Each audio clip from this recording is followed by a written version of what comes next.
Live from Lagos, this is Lunchtime Politics. I'm Jeffrey Uzanga. It's a time to bring you up to speed with the biggest stories in the polity and in politics.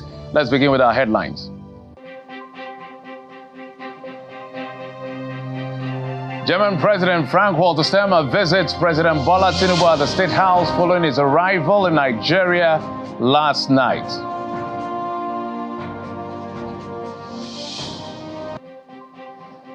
FCT High Court remands immediate past Governor of Kogi State Yahaya Bello in Kuje Correctional Center pending the determination of his bail application.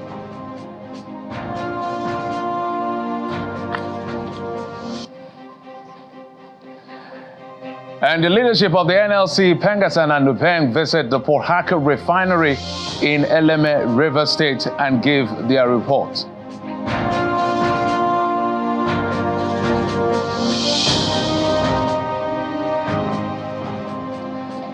Welcome again to the program. In just a moment, we'll roll images of the arrival of the President of Germany, Frank-Walter Steinmeier, arriving in the State House.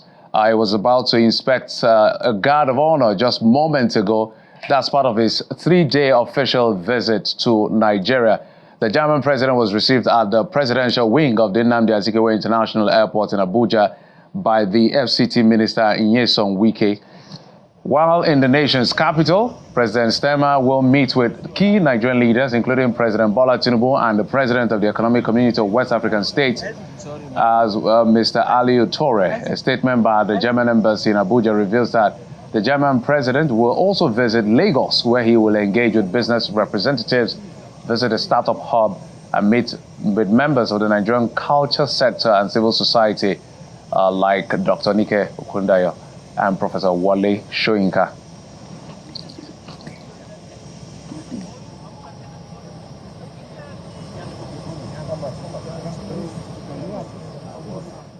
Well, we'll soon bring you the images of where he has actually arrived at the State House to be received by President Bola Tinubu, where they will have a bilateral conversation as well as diplomatic conversation as far as the two nations are concerned. But in the meantime, let's tell you that the Federal High Court in Abuja has remanded the immediate past Governor of Kogi State, Yahaya Bello, at the Kuje Correctional Center pending the determination of his bail application. The presiding judge, Justice Marian Anene, adjourned hearing in the 110 billion naira money laundering case brought against him by the Economic and Financial Crimes Commission to January the 29th and 30th and on February the 25th, 27th, 2025 for hearing. The judge had earlier refused to grant him bail by saying that it was filed prematurely.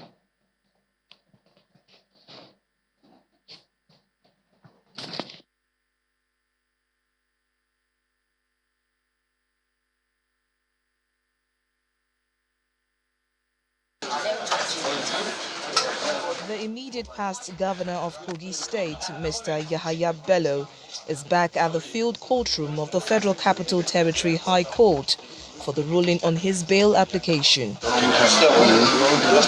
He exchanges pleasantries with some of his supporters and lawyers.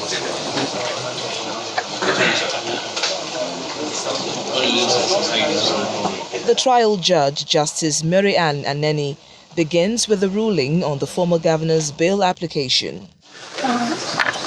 Justice Anene refused to grant his request on the grounds that it is premature and incompetent, stating it was filed when he was neither in custody nor before his arraignment. Relying on the Administration of Criminal Justice Act, the judge said the act provides that an application for bail could be made when a defendant had been arrested, detained, arraigned or brought before the court.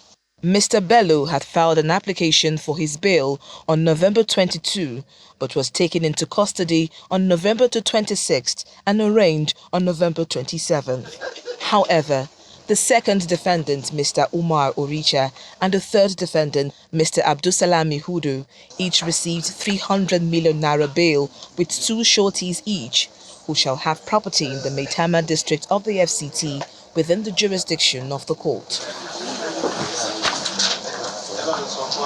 They shall not travel outside the country without the leave of the court and shall remain in Kuje Correctional Center pending the fulfillment of the bail applications. The defendants were directed to deposit their international passports with the court registrar. Justice Aneni of the Federal Capital Territory High Court, Abuja, remanded the immediate past governor of Kogi State in Kuje Correctional Center pending his bail application and adjourned the case to January 29 and 30 and February 25 and 27, 2025 for hearing. The former governor is standing trial along with two others in an alleged 110 billion naira money laundering charge brought against him by the Economic and Financial Crimes Commission.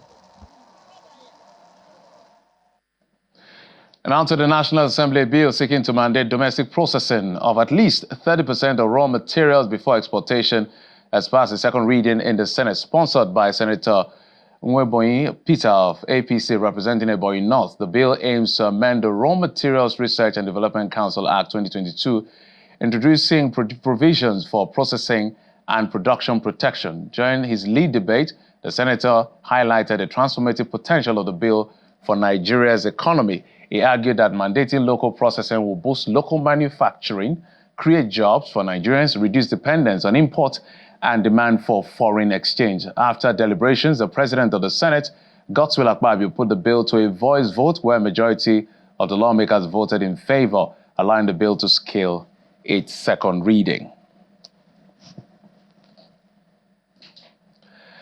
All right, there's a lot to talk about when it comes to what is going on in the country, as you see from our initial lead story. Let's go back to our lead story, where we can now tell you and show you visuals of when the president of Germany, Mr. Stemer, arrived at the State House in Abuja, being welcomed by President Bola Tinubu. Those are the visuals coming in from the State House this morning. Guard of honor being mounted in his honor, and as the convoy of the visitor heads to the entrance of the villa where the president, Bola Tinubu, is standing by to receive Mr. Stemer, Frank-Walter Stemer.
That's happening just right now at the moment at the State House, being welcomed. Mr. Frank-Walter Stemer, the president of Germany, being welcomed by President Bola Tinubu.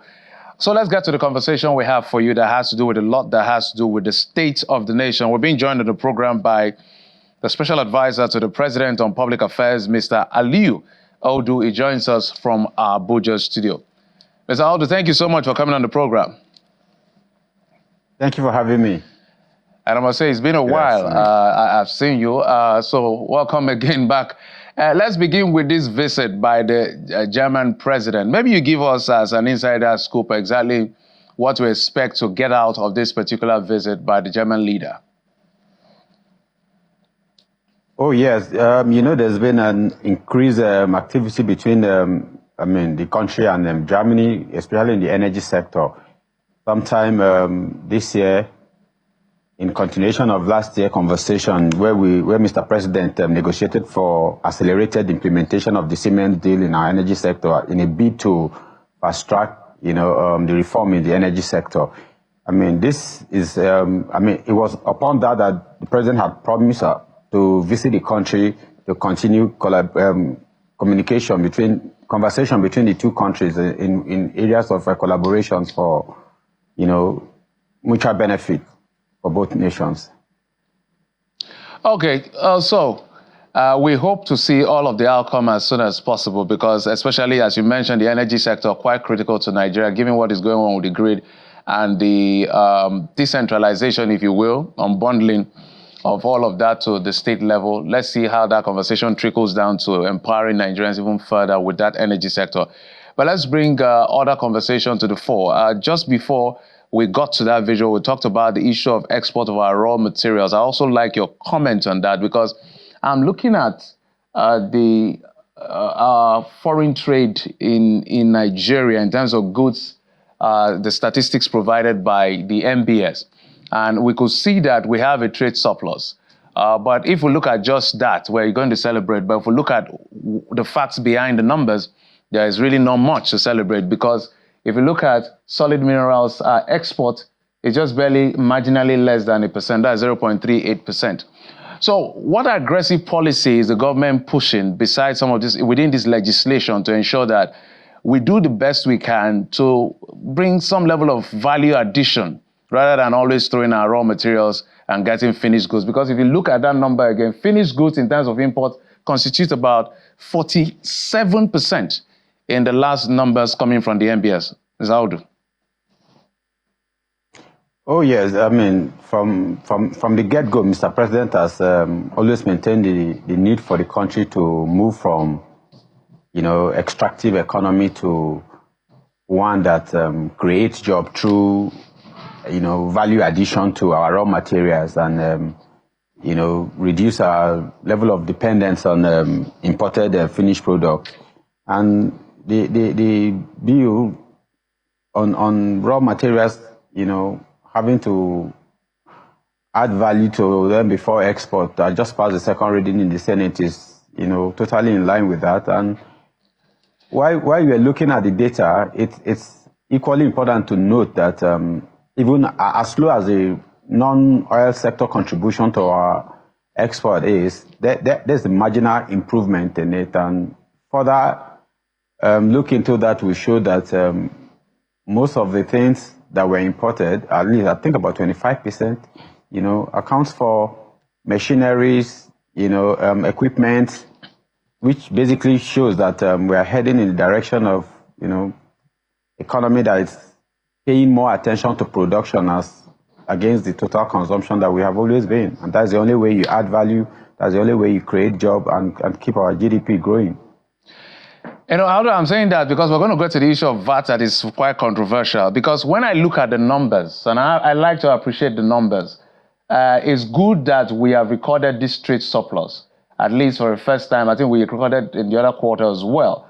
But the challenge we have when we look at these numbers critically is the fact that we're still seeing more high dependence on crude oil and less diversity or diversification of the economy, which is critical to development. Does the government show a sense of urgency in terms of productivity, and how, in your view, from where you sit as a representative of the government? Oh yes, I mean in the solid mineral sector, service sector, manufacturing, and if you follow exactly all of the reforms going on in the oil and gas sector, it's all geared towards this, where we move our nation from being a monoproduct economy like oil. Yes, oil for now and a little time to come will still dominate our exports if we are being honest with ourselves. But at the moment, I mean, the last quarter report from the NBS shows that it's at 65%, and we just had about 35% being non-oil export. It's an improvement. There's a lot more to be done, and the policies of Mr. President, reflects that, and the activities in the National Assembly, especially with the bill that just killed the second reading, which basically concentrate on ensuring that we stop exporting all our raw materials in their rawest form, while we continue to import finished product, add value to at least 30% of them, and in the process create job, reduce dependence on foreign on imports, and have value, more value for what we actually export, and improve our state of economy.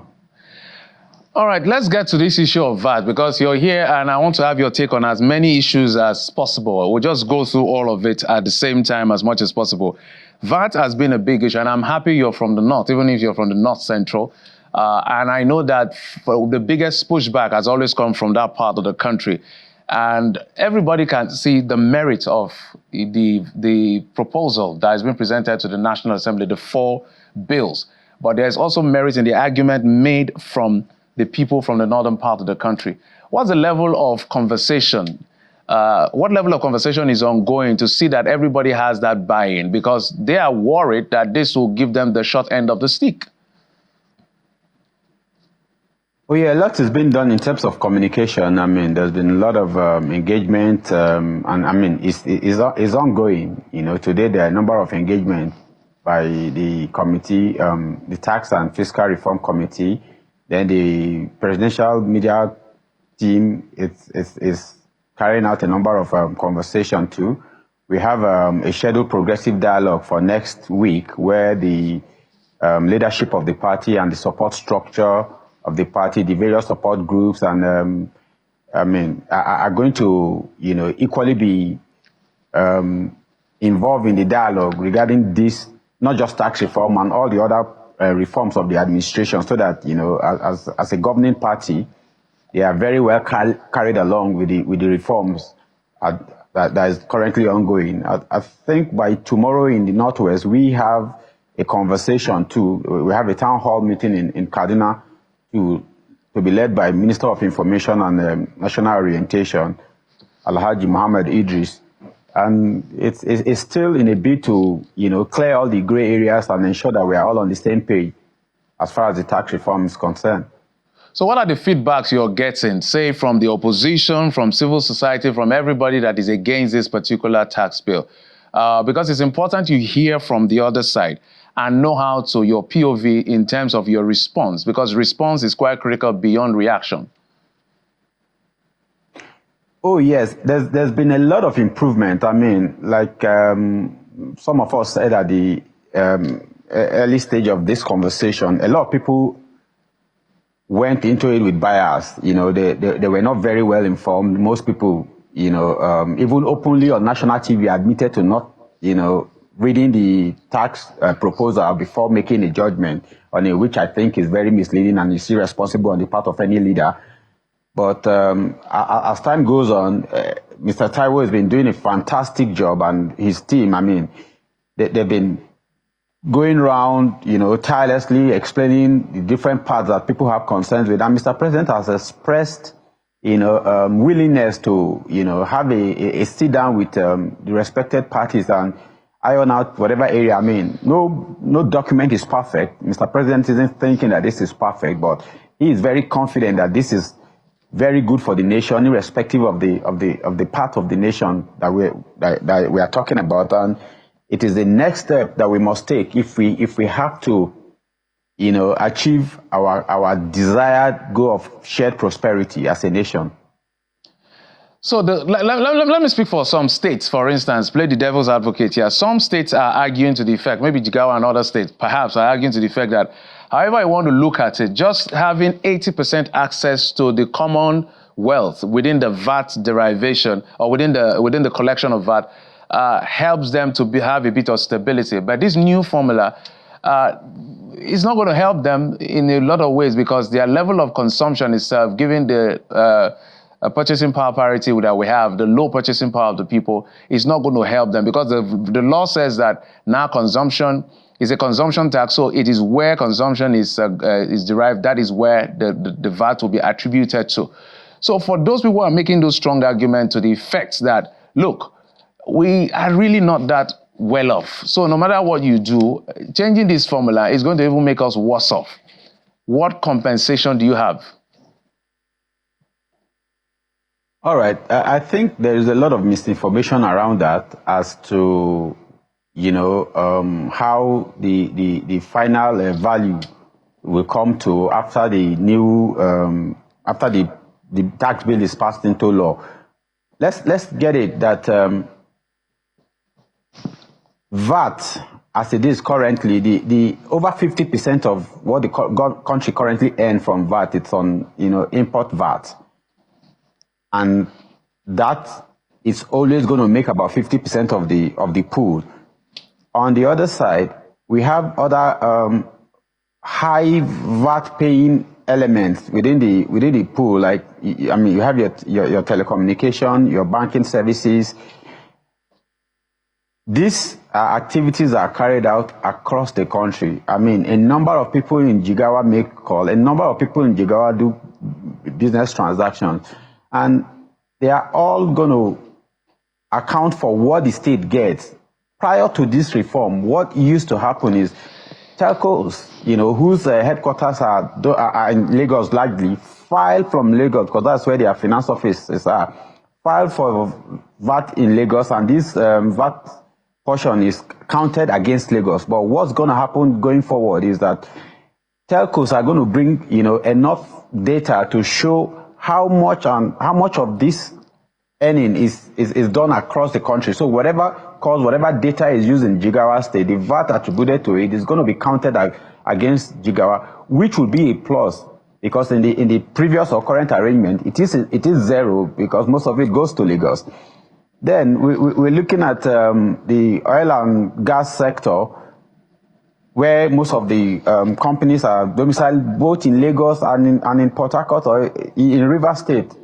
Right now, based on consumption, whatever is going to go to all these other states is counted against those states. So whatever VAT is generated from them is paid to those states. These are the areas. Banking services, we have the banking sector with their head offices in Lagos.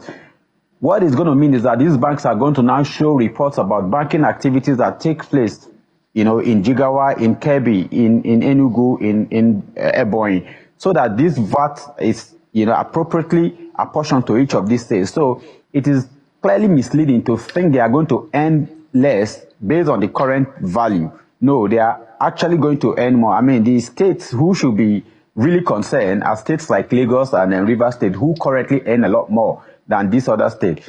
All right. Then the other side we need to be very, very clear on is that we are all aware about the current case that is ongoing, waiting for Supreme Court judgment, where Lagos State, having joined Rivers State in the case, asking for the court's interpretation of consumption tax and value-added tax being, a consumption tax, which is supposed to be a state thing. Let's get it right. It's not on the exclusive list. It is not on a concurrent list. It is, therefore, in the residual list. There is no mention of VAT in the 1999 Constitution. And the reason for that is that the 1999 Constitution was built on the 1979 Constitution, when there was no VAT. VAT was introduced, I think it was in the 90s, by the military administration then. So those who put together the 1999 Constitution clearly missed out VAT.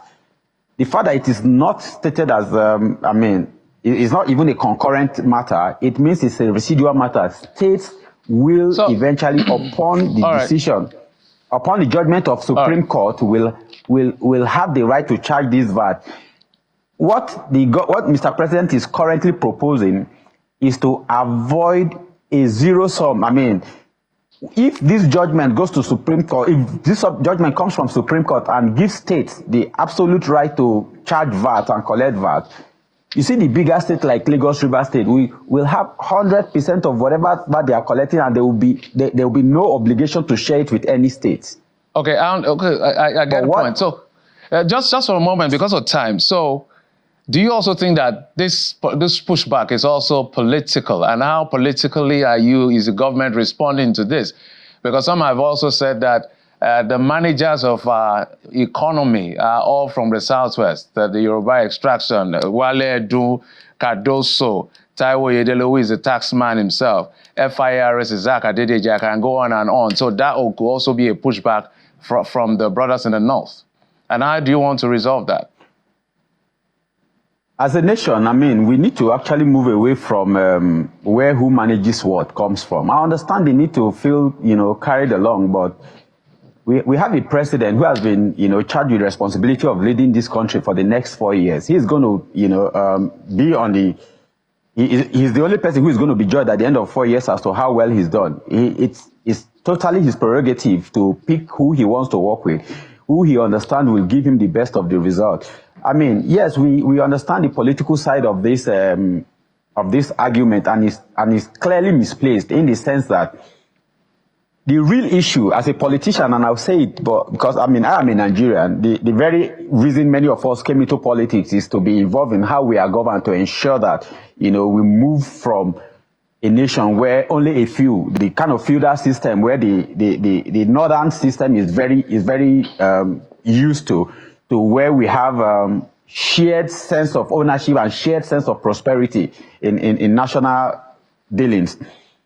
Now, what the real cause for worries are for some of these governors is the fact that this tax reform is going to put a lot more money in the pockets of the ordinary Nigerians. About 90% of employees, both in the private and the public sectors, are going to be paying less to the government, meaning there will be more money left in their pocket to be able to try to raise their purchasing power. This is a move to address the current high cost of living that's been brought about, that's been exacerbated by the policies of the government. However, what these governors have failed to tell us is the fact that while subsidy was removed from petroleum products, there's been a significant improvement in the amount they get from federation allocation.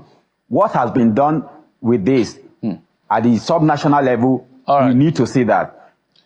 The local government autonomy, financial autonomy, which the president is pushing for, it is essential so that there will be multiple phases of government working to see collective improvement in the life of the citizen. The fact that people in government, especially at the subnational level, are not comfortable with the fact that policies that put more money in the pockets of ordinary Nigerians, and they are fighting it, shows clearly where their interest lies. And it is the fight not of the president, but of every Nigerian to ensure that this tax reform goes through, because it's basically to empower Nigeria against the current high standard of living. All right, Mr. Aldo, I just have one more question for you. I did put up a strike just a moment ago. I looked at the assumption of the 2024 budget, all missing all the marks, inflation numbers, I'm looking at the inflation numbers here. Despite what the interest rate is pushing, the inflation, both food and, of course, the headline is going up. Crude oil prices, we're missing out on that. Look at the exchange rate. There is a clear difference. If we could go back to that slide again. And the GDP, we've made some appreciable progress, but not good enough when we're talking about a 1 trillion naira economy. So in your view, can the president be trusted to transform this economy, given what I just reeled out in terms of his performance so far, which by the numbers don't look good? All right, the very essence of having people with track record to govern, with the right track record to govern, is for us to be able to look at what they've done in the past. And nobody can tell what tomorrow holds, but we can plan well, and we know that if we plan well and implement effectively, we are bound to get positive results. There is nobody better prepared for the leadership at this now than the current president. There is no president that has come into office better prepared than the president, and he's shown from what he's done. We must understand that we all agree that we have been badly run over the period of 50 years or thereabout. If we are going to turn our stories around, we are going to have to work towards that. And that work period is going to be very uncomfortable. That's the part most people don't look at. We are not the first to go through this. Singapore went through this. South Korea went through this. India went through this. And they are better for it today. We can pray for God's intervention, God's direction, God's blessing, but we are going to have to work to get ourselves out of where we are. We are in the work period, and the indices on the macroeconomic level shows clearly why we might not have been hitting our marks, but it shows clearly that we're moving in the right direction. All of the figures, all of the indices shows positive movement. But for reforms, fiscal reforms the tax reform is going to now drive those macro wins into microeconomy that will affect the lives of individuals. So going forward, I am confident that the results are going to come in, and Mr. President will achieve all of the goals he's setting to ensure we have shared prosperity. We're totally out of time. I have to bring you back. Let's talk about the economy exclusively, maybe one of these days, but not all the numbers are going in the right direction. I can tell you for a fact. I have the numbers always with me, and I follow. I know where the numbers are looking good and where they are horrible. But at the end of the day, we must thank you for bringing us up to speed with the development in government Aliyu Audu is the special advisor to the president on public affairs. Mr. Aliyu, thank you for coming. That's it on the program. Thank you for your time and company. I'm Jeffrey Uzama. Bye-bye. You've been served on Lunchtime Politics.